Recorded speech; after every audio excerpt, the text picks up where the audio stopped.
사랑하고 축복합니다. 3월 6일 수요일입니다. 오늘 하루도 우리 성령님의 인도하심을 누리며 살아가는 복된 가족들이 되시기를 축복합니다. 오늘 말씀 제목은 섬김의 리더십이라는 제목으로 함께 말씀을 나누겠습니다. 오늘 말씀 본문은 마가복음 9장 30절에서 37절까지 말씀입니다. 그곳을 떠나 갈릴리 가운데로 지날새 예수께서 아무에게도 알리고자 아니하시니 이는 제자들을 가르치시며 또 인자가 사람들의 손에 넘겨져 죽임을 당하고 죽은 지 3일 만에 살아나리라는 것을 말씀하셨기 때문이더라. 그러나 제자들은 이 말씀을 깨닫지 못하고 묻기도 두려워하더라. 가브나움에 이르러 집에 계실새 제자들에게 물으시되 너희가 길에서 서로 토론한 것이 무엇이냐 하시되 그들이 잠잠하니 이는 길에서 서로 누가 크냐 하고 쟁론하였습니다. 예수께서 앉으사 12 제자를 불러서 이르시되 누구든지 첫째가 되고자 하면 무사람의 끝이 되며 무사람을 섬기는 자가 되어야 하리라 하시고 어린 아이 하나를 데려다가 그들 가운데 세우시고 안으시며 제자들에게 이르시되 누구든지 내 이름으로 이런 어린 아이 하나를 영접하면 곧 나를 영접하며 누구든지 나를 영접하면 나를 영접함이 아니요 나를 보내신 이를 영접함이니라. 아멘. 오늘 말씀 제목 섬김의 리더십이라는 제목으로 함께 말씀 나누겠습니다. 오늘 본문은 예수님께서 이제 고난 받으실 것을 말씀하시는 내용과 그리고 제자들에게 하나님 나라에서 큰 자가 누구인지를 설명해 주시는 내용입니다. 이 복음서 안에서는요, 그 예수님의 그 고난 받으실 내용, 즉 십자가의 어떤 그 사건, 이걸 보통 순환이라고 얘기하죠. 순환 예고는 모두 4차례 있었습니다.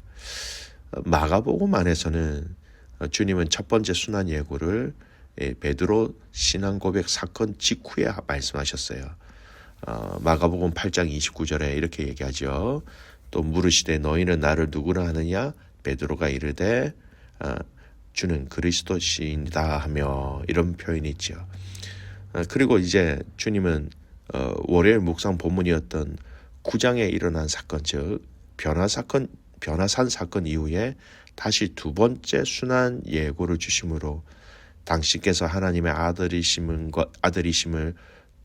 얘기하시는 것과 동시에 또 전 인류를 위해서 대속 죽음을 당하실 그 고난받는 종임을 제자들에게 말씀하신 겁니다.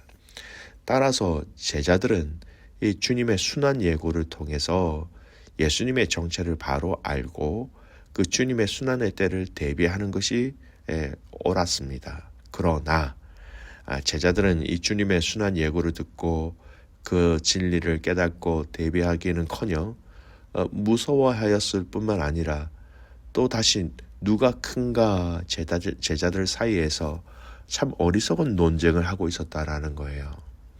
오늘 본문의 그 순환 예고를 하신 다음에 제자들의 반응을 보십시오.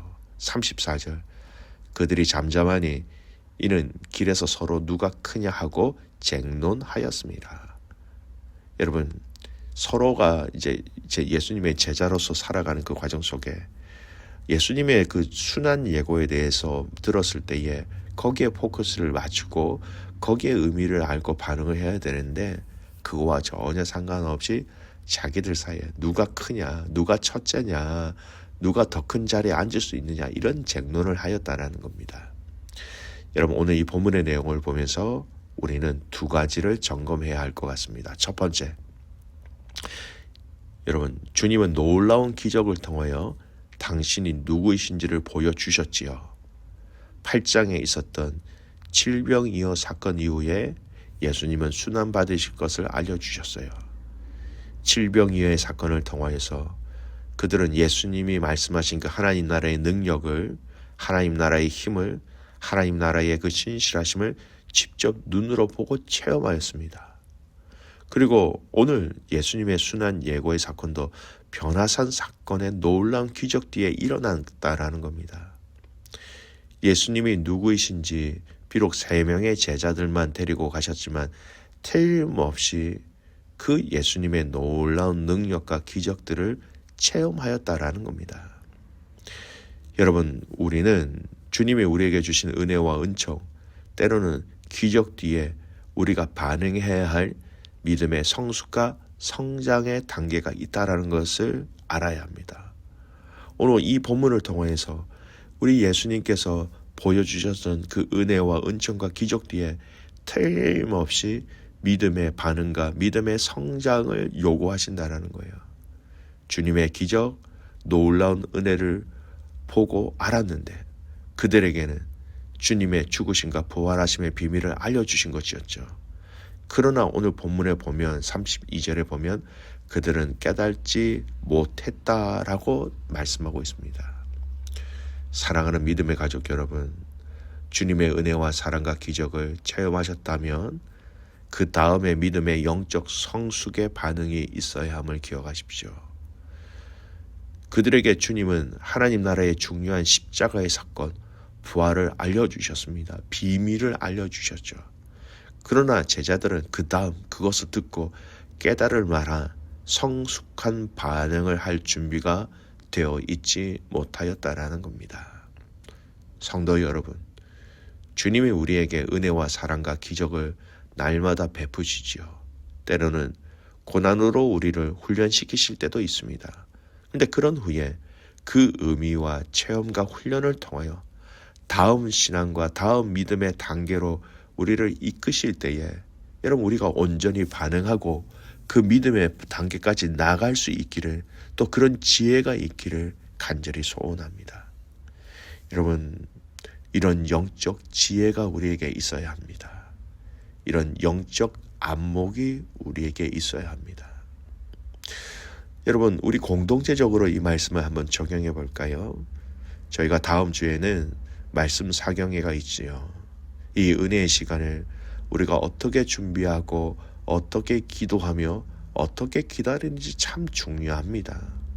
말씀을 우리에게 주실 때 깨달을 수 있도록 우리의 마음이 묻어진, 이렇게 무덤덤해진 상태가 아니라 옥토와 같이 좋은 땅이 될 수 있도록 여러분 준비해야 합니다. 그리고 그 은혜를 주셨을 때 다음 믿음의 단계로 나아갈 수 있도록 그럼 지금부터 우리는 부단히 준비해야 하는 것이죠. 여러분, 개인만을 위한 준비를 넘어서서 다른 지체들을 위한 중보의 영역까지 이어지는 은혜가 있기를 간절히 소원합니다. 중요한 것은 말씀을 통하여 우리에게 명확하게 주신 그 하나님의 뜻과 사랑과 소망을 발견하였다면 그것을 위하여 다음에 우리가 무엇을 해야 하는지 성령의 인도하심을 통하여 우리는 결단하고 발견할 수 있어야 하는 것이지요. 비밀을 알려주셨다면 그것을 깨달을 수 있는 영적 깨어있음, 그리고 그것을 감당할 수 있는 영적 능력이 우리 안에 풍성하게 채워져 있기를 주님의 이름으로 축복합니다. 두 번째 오늘 말씀, 제자들이 가버나움에 이르렀습니다. 그 길에 제자들이 서로 토론하였습니다. 쟁론하였습니다. 더 쉬운 말로 얘기하면 다투었다라는 거예요. 34절. 그들이 잠잠하니 이는 길에서 서로 누가 크냐 하고 쟁론하였습니다. 이들은 예수님의 순환과 부활을 제대로 이해하지 못했기 때문에 예수님이 왕이 되시면 누가 더 큰 높은 자리에 올라가서 이 나라를 통치할 수 있는가, 거기에 생각이 머물고 있었던 거예요. 그래서 주님은 어떻게 하십니까? 제자들을 다 불러 모으시고 이렇게 말씀하십니다. 주님은 첫째가 되고자 하는 사람은 무사람의 끝이 되고 무사람을 섬기는 자가 되어야 한다라고 가르쳐 주시면서 어린아이 하나를 데려다가 직접 안아주시면서 겸손과 더불어 섬기는 삶을 살아야 할 것, 그 자가 더 큰 자라고 말씀합니다. 여러분, 섬기는 자가 된다는 것이 무슨 의미입니까? 어린아이를 영접한다는 게 무슨 말입니까? 여러분, 둘 다 핵심은 섬김입니다. 섬김. 그들의 필요를 채워준다는 겁니다. 어린아이를 영접한다, 받아들인다. 무슨 의미입니까? 그 어린아이의 요구와 필요를 여러분, 그 그 모든 것들을 책임져 주고 채워주고 필요한 것이 무엇인지 잘 지켜보면서 부족함이 없이 잘 돌본다. 섬김의 의미가 여기에 담겨져 있다라는 겁니다. 그것이 예수님의 이름으로 영접한다라는 겁니다. 예수님의 이름으로 그분의 말씀에 순종함으로 따름으로 섬겨야 한다라는 것이죠. 여러분, 리더십에는 참 많은 종류의 리더십이 있어요. 정말 많은 리더십의 스타일이 있어요. 그러나 오늘 예수님의 말씀을 통해 우리에게 말씀하시는 모든 믿는 자들이 가져야 할 리더십의 모델이 있다라는 겁니다. 그것은 바로 섬기는 리더십이라는 겁니다. 섬김을 받는 것이 아니라 섬김의 자세와 섬김의 마음과 섬김의 행동을 통하여 그렇게 섬기는 것이 바로 하나님이 기뻐하시는 제자라는 것을 분명히 천명하고 있는 거예요. 여러분, 성도의 권위, 성도의 명예는요, 또 영광은요, 사랑과 덕의 바탕을 둔 섬김으로만 얻어집니다. 우리 주님이 섬겨주시면서 우리를 그렇게 인도하신 것처럼 마치 진리를 위해 죽도록 충성하신 그 그리스도를 하나님께서 하늘과 땅의 주님으로 높여주신 것처럼 섬기지 않고 섬김 받으며 얻는 영예는 상황이 바뀌면 바람처럼 날아가 버립니다. 여러분, 섬기지 않는 그 과정 속에 우리가 섬김을 받으려고 하면 여러분 그 자리가 때로는 수모와 치욕을 경험할 수 있는 자리가 될 수 있기도 한다라는 겁니다. 성도 여러분, 나의 이름이 유명해지시기를 원하십니까? 우리 가정의 이름이 유명해지시기를 원하십니까? 우리 교회의 이름이 많은 사람들에게 유명해지기를 원하십니까? 무사람 위에 높게 받들려지기를 원하고 계십니까? 여러분, 그렇다면 이제 허리를 굽히고 이웃을 섬겨야 하는 것입니다. 진실하게 대하며 내 것을 주면서 그들을 사귀어야 하는 것이죠. 분명히 영원히 없어지지 아니할 하나님 나라의 영광을 그 섬김의 자리에서 우리는 얼마든지 누릴 수 있다라는 것입니다. 사랑하는 귀한 믿음의 가족 여러분, 세상이 말하고 있는 리더십과 성경이 말씀하고 있는 리더십은 철저하게 다릅니다. 모든 성도들이 그리스도를 경외하는 그 방법과 자세로 그 섬김의 위치에서 섬김의 사명을 감당할 때에 복음이 증거되어지며 하나님 나라의 능력이 흘러가며 또한 성도는 성도의 정체성을 지켜낼 수 있게 되는 것입니다. 우리가 그 섬김의 자리가 우리의 자리가 되어야 하며 섬김에 받는 자리는 여러분 우리가 받지 않아도 된다라는 것이지요.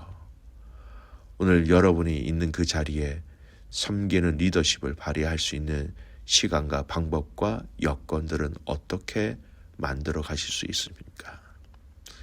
오늘 그 섬김의 리더십을 통하여서 여러분의 헌신과 여러분의 돌봄과 여러분의 수고를 통하여서 존귀하신 예수 그리스도의 이름이 그 하나님의 능력이 우리의 그 섬김의 리더십을 통하여 많은 사람들에게 흘러갈 수 있는 축복의 통로가 되시기를 주님의 이름으로 축복합니다.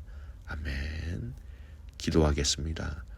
살아계신 하나님 아버지, 감사와 찬송과 영광을 올려드립니다.